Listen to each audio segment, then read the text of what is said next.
Mateus, capítulo 16, a partir do versículo 13, diz assim, as Escrituras. Chegando Jesus à região de Cesareia de Filipe, perguntou aos seus discípulos, quem os outros dizem que o Filho do Homem é? Eles responderam, alguns dizem que é João Batista, outros Elias, e ainda outros Jeremias ou um dos profetas. E vocês? Perguntou ele, quem vocês dizem que eu sou? Simão Pedro respondeu, tu és o Cristo, o Filho do Deus vivo. Respondeu Jesus, feliz é você, Simão, filho de Jonas, porque isto não te foi revelado por carne ou sangue, mas por meu Pai que está nos céus. E eu lhes digo a você, que você é Pedro, e sobre esta pedra edificarei a minha igreja, e as portas do Hades, do inferno, não poderão vencê-la, não prevalecerão contra ela. Eu lhes darei as chaves do reino dos céus, e o que você ligar na terra terá sido ligado nos céus, e o que você desligar na terra terá sido desligado nos céus. Então advertiu aos seus discípulos que não contassem a ninguém que ele era o Cristo. E desde aquele momento, Jesus começou a explicar aos seus discípulos que era necessário que ele subisse para Jerusalém e sofresse muitas coisas nas mãos dos líderes religiosos, dos chefes dos sacerdotes, dos mestres da lei, e que fosse morto e ressuscitasse no terceiro dia. Então, Pedro, chamando à parte, começou a repreendê-lo, dizendo, nunca, Senhor, isso nunca te acontecerá. Jesus virou-se e disse a Pedro, para trás de mim, Satanás, você é uma pedra de tropeço para mim, e não pensa nas coisas de Deus, mas nas dos homens. Então, Jesus disse aos seus discípulos, se alguém quiser acompanhar-me ou seguir-me, negue-se a si mesmo, tome a sua cruz e siga-me. Até aí. Amém. Amados, esse pequeno texto que nós lemos, ele é extraordinário porque ele contém revelações extraordinárias. Aliás, eu diria que nele contém a revelação. E eu gosto de revelação. Aliás, eu amo a revelação. Esta revelação da palavra. Porque é a única que existe. Não existe outra revelação. Mas revelação é a palavra. E toda qualquer outra interpretação e revelação que se faça, tem que estar no crivo da palavra. Tem que passar pelo juízo da palavra. Porque toda revelação tem que ser para edificação, consolação e conforto da igreja. Mas aqui está a revelação, porque o que é revelação? O que é revelar? Revelar é tirar o véu. Revelar é trazer às claras o que estava oculto, o que era segredo, o que era obscuro, o que era incompreensível. Revelar é tirar o velo, aquilo que era velado, aquilo que não se tinha acesso, que não se percebia com clareza o que era, agora há uma revelação.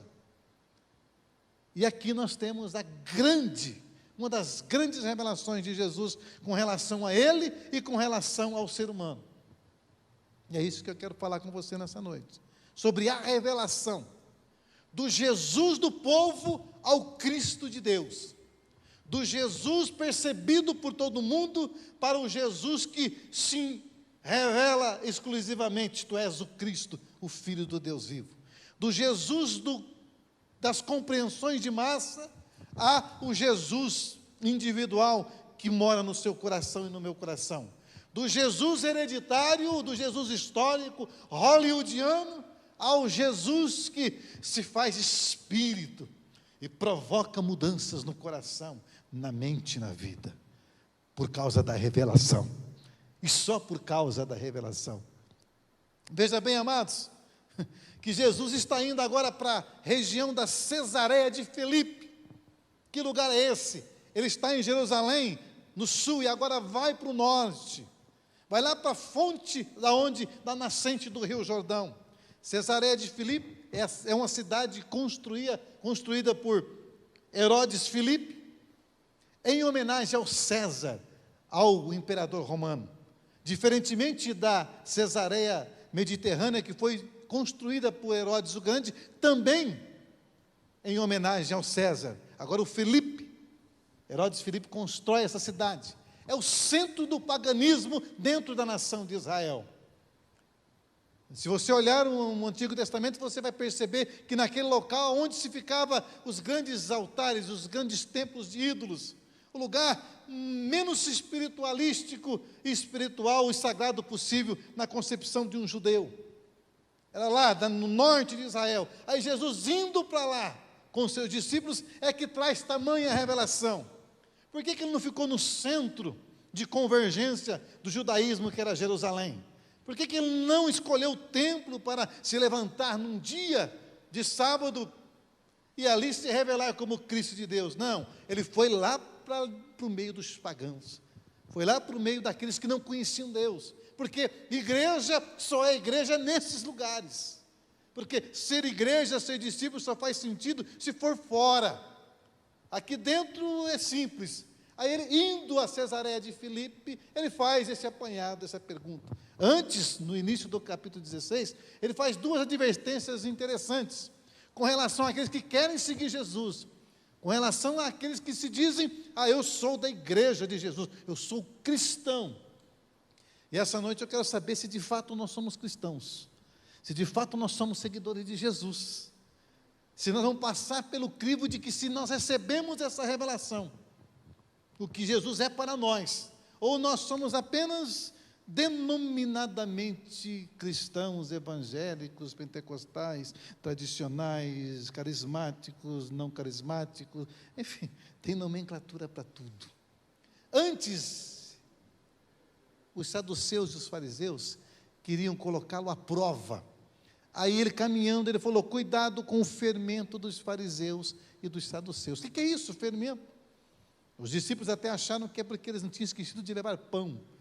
Ele falou, não, cuidado com o ensinamento dos saduceus e dos fariseus. Por quê? Porque é possível denominar-se religioso e ser apenas um seguidor dos saduceus. O que eram os saduceus, amados? Os saduceus é uma seita da religião judaica que não criam em anjo, que não criam em transcendência, que não criam em céu, que não criam em ressurreição, mas era seguidor da Bíblia, do Antigo Testamento.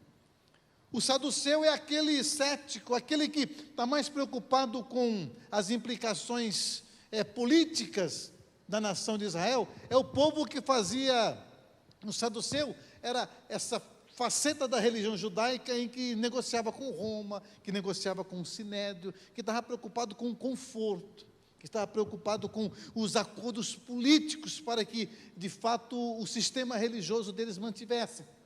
O saduceu não estava muito preocupado com transcendência, com revelação, com Cristo, com Deus, com implicações disso. Então ele falou, cuidado com os ensinamentos dos saduceus, porque isso é um fermento, um pouquinho de fermento leveda toda a massa, não é isso? Você coloca um pouquinho de fermento, aí o bolo cresce, o pão cresce. Se colocar demais, cresce demais e murcha e se acaba.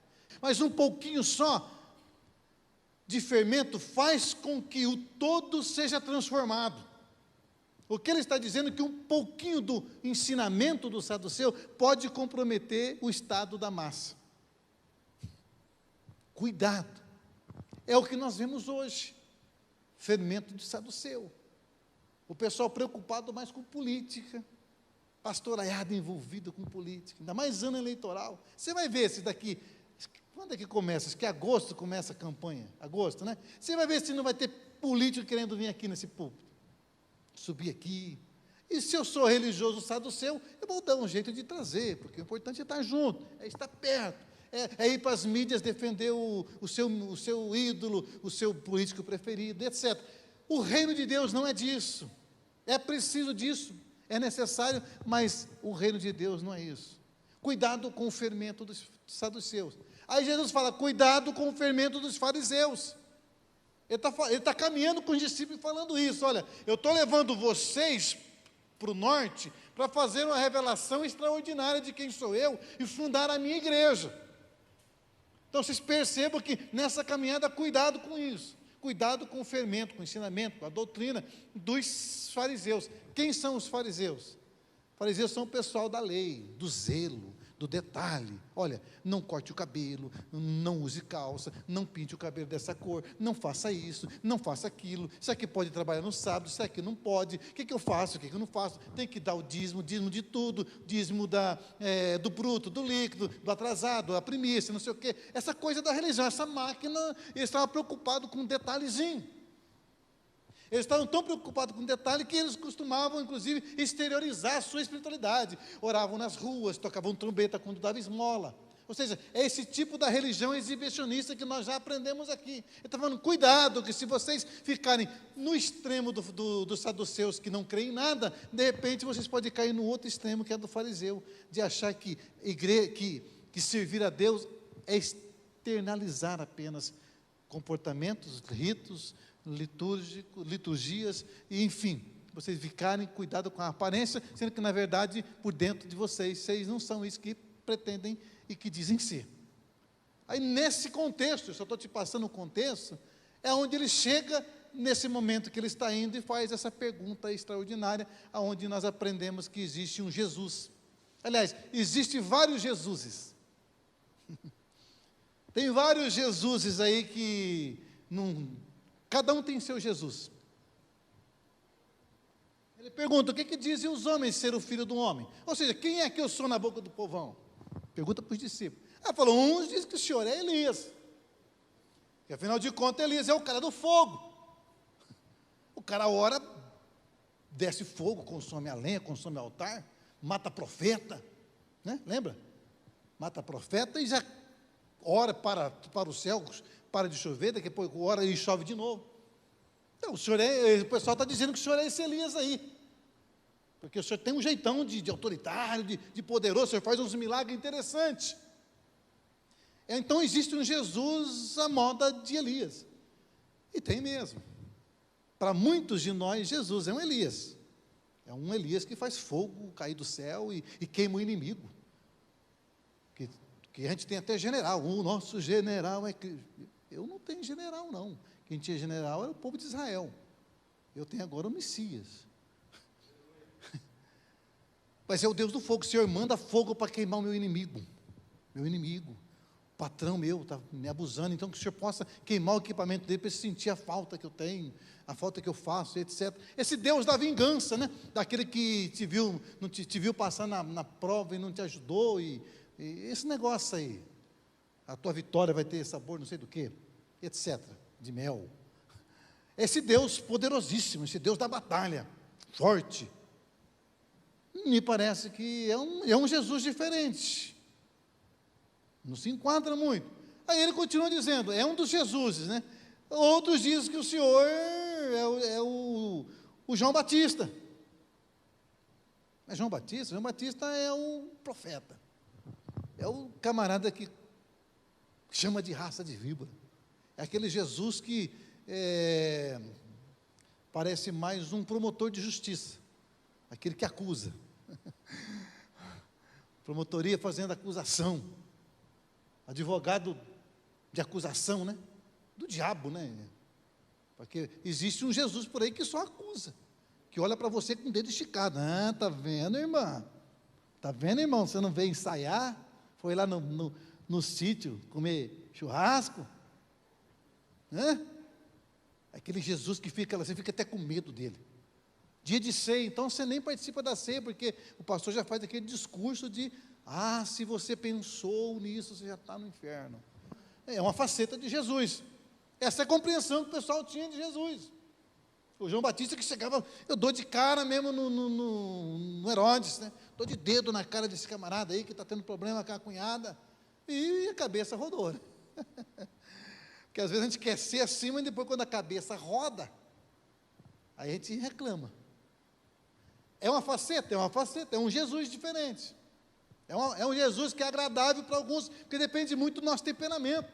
Cada um tem um Jesus que lhe agrada. Aí outros falando, mas não, Jesus, uns estão dizendo que o senhor é Jeremias. Jeremias é o profeta chorão. É o profeta que denuncia Israel, que anda na periferia, que anda com o pobre, que é jogado no calabouço. Então o senhor parece Jesus, o senhor defende o pessoal. Então, esse Jesus que é tranquilão, que chora, que é compassivo, misericordioso, mas só isso também, não pode fazer mais nada que isso, porque está limitado ao seu tempo. E aí, se nós formos seguindo essa pergunta, o que estão dizendo aí, que eu sou, que o Filho do Homem é, aí nós vamos começar, hein? Entra em nós, o Jesus para mim é o Jesus do catolicismo romano, que é uma igreja histórica. E existe um Jesus do catolicismo romano, claro que existe. Para você talvez ele é aquele Jesus. Outro é o Jesus do protestantismo, o Jesus de Lutero, que prega a tese na porta da igreja, né? Que desafia o império cristão. Ou outro já começa a dizer, eu sou o Jesus do Calvino, porque na verdade tem os predestinados que vão para o céu e o resto vai para o inferno mesmo. Ou eu sou o Jesus arminiano que vai todo mundo para o céu. E aí vai, deu o Jesus do Edir Macedo, o Jesus do Valdomiro, o Jesus do Malafaia, o Jesus do Paulo Costa, o Jesus dos outros, mas nunca, e o teu Jesus? Quem é esse Jesus? Jesus faz essa proposta e vai dizer que existe um Jesus da massa, um Jesus do povo, um Jesus do outro, o Jesus da minha mãe, o Jesus no qual eu fui inserido, o Jesus que disseram para mim que era para ser assim. Mas eu quero saber, agora ele traz essa conversa mais para perto, fala, não, eu quero saber de vocês, quem vocês dizem que é Jesus? Quem Jesus é para, quem eu sou para vocês? Porque nós já falamos aqui, inclusive, várias vezes, que não adianta você nascer num lar cristão, porque o Jesus do teu pai não pode não ser o teu. E se o nosso Jesus for fruto de uma informação histórica, teológica, dominical, doutrinária, não serve para muita coisa. Pode dar uma melhoradinha, mas não resolve. Porque o Jesus da informação está apenas no intelecto a tipo de informação, mas não provoca mudança na consciência e no coração. Hoje eu ainda vi uma cena interessante, de uma pessoa extremamente religiosa. Achei bonito, comentei com a Alexandre, falei, olha aquela menina ali, que coisa linda, é uma menina religiosa. Eu falei, você sabia, Alexandre, que eu já fui desse jeitinho? A minha religião era desse jeito? E era legal. Eu respondia a um Jesus de alguém, da minha mãe, inclusive.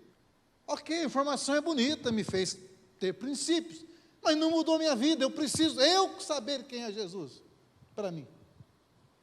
Aliás, esse Jesus que eu estou dizendo para você aqui, você precisa analisar e pedir para ter uma revelação se ele é isso mesmo. E se não, não resolve nada, não muda nada. Aí Jesus olha e fala, e vocês, quem dizem que eu sou? O Pedro levanta, tu és o Cristo, o Filho do Deus vivo. A revelação. Agora, irmãos, vamos trabalhar o contexto. Um rapaz judeu, 31 anos mais ou menos nessa época, um jovem moreno, simples, lá de Nazaré da Galileia, começa a chamar um pessoal para segui-lo, chama Pedro, o André, o Natanael, o Zaqueu, aquele pessoalzinho desconfigurado que nós já conversamos com vocês aqui. Chama um, chama outro, traz para perto dele, faz uns milagres extraordinários, de repente se apresenta e diz que é Deus. Você ia acreditar nisso? Fala a verdade. Não dá para acreditar nisso. É que hoje nós temos toda a informação, 2000 anos do Cristo, dos evangelhos, dos grandes homens de Deus, da história da igreja, que trouxe luz, que trouxe iluminação, que possibilitou escritas, Bíblia, livro, etc. Lá não tinha ninguém, era amigo deles. Um povo encontra 12 apóstolos com esse chamado Jesus e mais uns seguidores, umas mulheres, inclusive, numa fama meio complicada. Aí esse rapaz agora, conterrâneo nosso, vem dizer que é Deus. É louco. Não dá para aceitar. Ninguém, absolutamente ninguém, em sã consciência, que tenha no mínimo de lucidez, que seja coerente com o contexto, que conheça o cara, vai acreditar que ele é Deus. Você pode, no mínimo, no máximo, ser um profeta. Deus não dá. Deus não dá. Quando ele fala, tu és o Cristo, legal. Até aí, legal. Cristo é ungido. É que a gente acha que Cristo é sobrenome de Jesus, né? Jesus Cristo da Costa. Não, é Jesus, vírgula, o Cristo. Cristo não é sobrenome, Cristo é título. É Jesus, vírgula, Cristo, que significa o ungido, o santo, o enviado. Então, Jesus Cristo, é que a gente costuma dizer tudo junto, não tem problema nenhum. Mas quando ele fala, tu és o Cristo, ok, tu és o que tinha que vir. Tu és o enviado dos céus para libertar Israel, inclusive da mão de Roma. Aí, até que a gente aceita, que eles pensavam que viriam o profeta de Moisés e não interpretaram. Mas, quando ele fala, o Filho do Deus vivo, falou, aí não dá. Não dá. Filho de Deus? Quando ele fala o Filho do Deus vivo, significava dizer que ele era Deus, que ele era igual a Deus, que era o Deus encarnado. Pelo conhecimento, pela investigação, tanto é que quem mais investigou do que os membros do Sinédrio, os escribas, os fariseus, os doutores da lei, investigaram sobre Cristo e não creram nele. Porque não dá para aceitar um homem simples, comum, com uns poderes um pouco superiores ao nosso, mas, porém, dizer que é Deus não dá para aceitar, é inadmissível. Agora, amados, o que eu quero dizer com tudo isso? Eu quero dizer com tudo isso que, para nós também é impossível dizer que Cristo é Deus, que Jesus é Deus, se não for por revelação. Bem-aventurado és tu, Simão, filho de Jonas, porque não foi a carne nem o sangue, ou seja, não foi a hereditariedade, não foi a transmissão de conhecimento, não foi a tradição de Israel, da sua Torá e dos seus ensinamentos que te revelou isso, mas o meu Pai que está nos céus. É impossível crer que Jesus Cristo é o Filho de Deus, é Deus, se o Espírito, se o Pai do céu não revelar. É por isso que muitos de nós temos os Jesuses ao nosso gosto, e não o Jesus Filho de Deus. É por isso que muitos de nós temos o Jesus do Salmo 91, que está aberto na nossa casa pedindo proteção. É por isso que muitos de nós tem um Jesus que nós fazemos barganha com ele, ó, eu te dou isso se o senhor fizer isso para mim e para aquilo. Por isso que muitos de nós seguimos um Jesus Cristo do gosto nosso. Ó, isso é pecado, isso não é. Isso pode, isso não pode.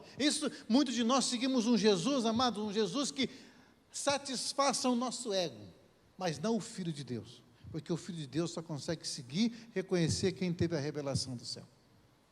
Tu és o Cristo, Filho do Deus vivo. Por isso é que você é feliz, Pedro, porque você teve nesta hora a revelação do alto.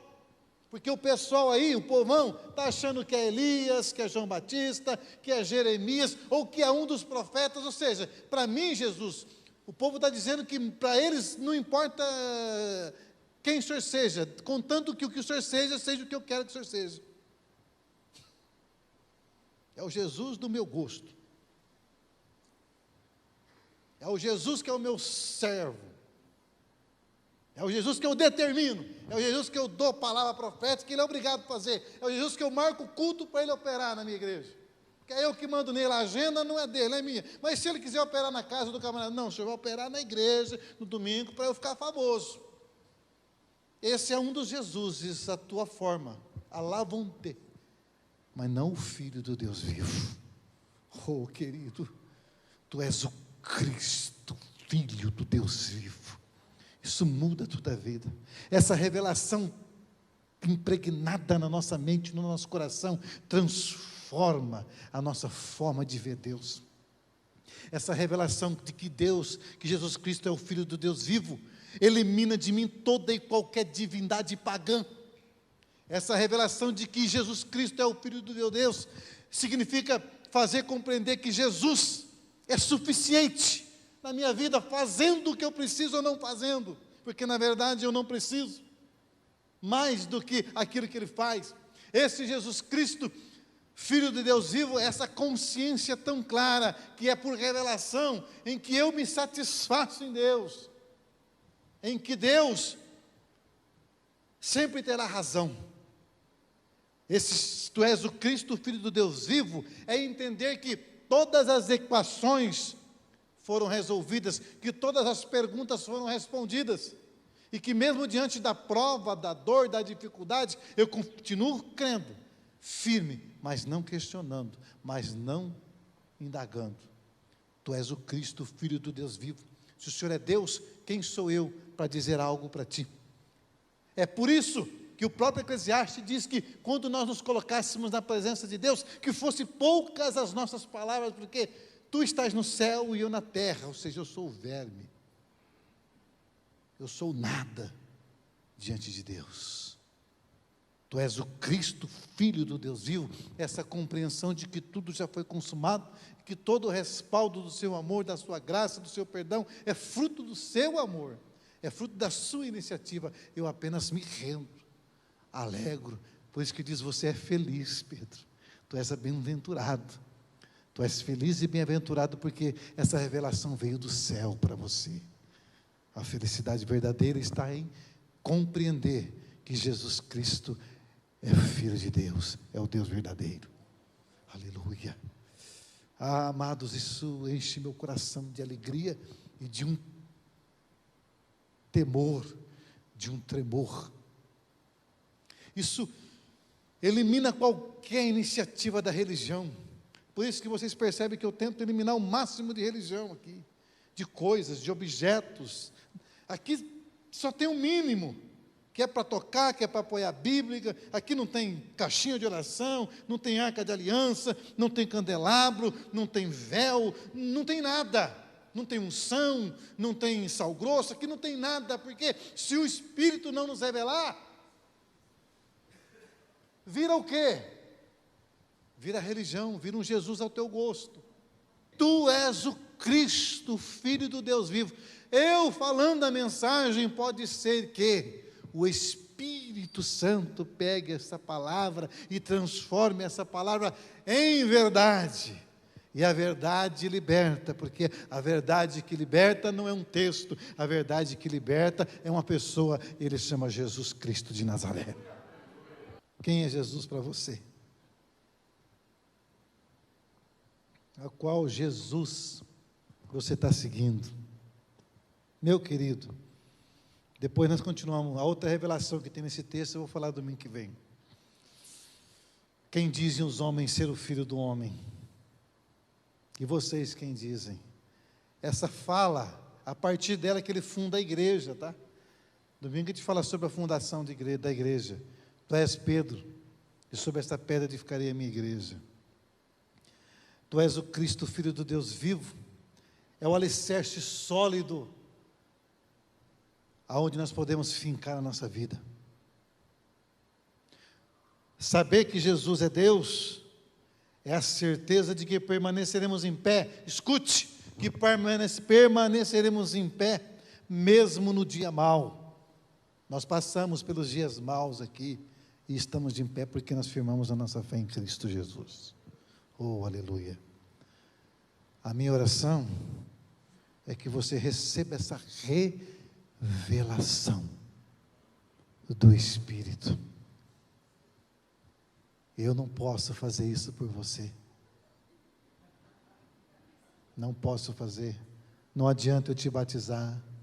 Não adianta eu fazer visita com você. Não adianta eu fazer terapia psicanalítica com você. Ela é boa, é maravilhosa para trabalhar a sua emoção, o seu psiquismo. Isso ajuda muito. Mas revelação de quem Deus é, só Ele mesmo. Só Ele. Quando Jesus, o Filho de Deus, é Deus para mim, aleluia, eu descanso em paz, não tenho mais medo de nada, nem da morte,